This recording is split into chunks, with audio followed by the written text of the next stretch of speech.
Yettinci sual. Bendiler Allah subhanahu wa ta'ala'nın nimini yaxshi ko'rdiganligini va nimiga rozi bo'ladiganligini qaysi yo'l orqali bildi? Bismillah, alhamdulillah, ve salatu ve selam ala Rasulillah. Assalamu alaikum ve rahmetullahi ve berekatuh. Tövende dehtanlağa İmam Hafiz el-Hakami rahimuhullah'nın İslam akidesiga dair sual cevaplar kitabıdan bende ve bendiçilik babıdan 7. sual. Bendiler Allah subhanahu ve ta'ala'nın nimini yaxshi ko'rdiganligini ve nimiga rozi bo'ladiganligini qaysi yo'l orqali bildi degan savolining javobini o'qiymiz inshaalloh. Ba'da'uzubillahiminash-shaytonir-rojim. 7. savol. Bendiler Allah subhanahu ve ta'ala'nın nimini yaxshi ko'rdiganligini ve nimiga rozi bo'ladiganligini qaysi yo'l orqali bildi? Javob. Bendiler Allah subhanahu ve ta'ala'nın nimini yaxshi ko'rdiganligini ve nimiga rozi bo'ladiganligini Allah subhanahu ve ta'ala'nın payg'ambar avatib, kitoblarni nozil qilib, o'zi yaxshi ko'radigan ve rozi bo'ladigan ishlarga buyurishi, yoqtirmaydigan yomon ishlardan to'sishidan bilib oldi. Bu orqali bendilerge Allah subhanahu ve ta'ala'nın keskin hücceti tiklendi ve cheksiz hikmeti aşkar bo'ldi. Allah subhanahu ve ta'ala bu vaqtda Sura Nisa 165. ayetide mundaq deydi. A'udhu billahi mineşşeytanirracim.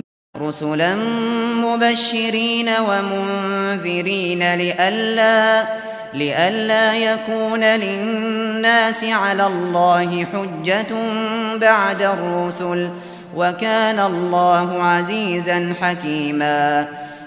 Tercümesi: Evetilgen peygamberlerden keyin Allah'ın aldıda kişiler, yani peygamber evetilgen bolsa elbette iman etatdim ve itaat kılatdim degicilerge bahane bulup kalmaslık için itaat kılgıçılarga cennet bilen hoş haber bergici, asilik kılgıçılarını devzaktan agahlandırgıcı peygamberlerini evettik. Sure El-İmran 31. ayetide قُلْ إِن كُنتُمْ تُحِبُّونَ اللَّهَ فَاتَّبِعُونِي يُحْبِبْكُمُ اللَّهُ وَيَغْفِرْ لَكُمْ ذُنُوبَكُمْ وَاللَّهُ غَفُورٌ رَحِيمٌ. Tercümesi: Ey Muhammed sallallahu aleyhi ve sellem, ulağa aytqin ki, eğer sizler Allah'ını dost tutsanlar, bana ergişinlar ki Allah sizlerni dost tutudu. Ötkenki günahınlarını mağfiret kılıdı.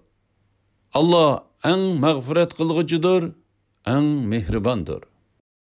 Elhamdülillah, yukarıda İmam Hafiz el-Hakami'nin İslam akidesiga dair sual cevaplar kitabıdan bende ve bendiçilik babıdan 7. sual.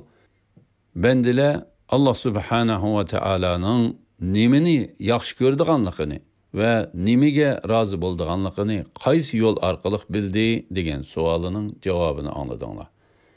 Oxirini keyin qaytamliq o'qishimiz davomlashtiramiz inshaalloh. Ve sallallahu ala Muhammad ve ala alihi ve sahbihi ve sellem. Esselamu aleykum ve rahmetullahi ve berekatuh.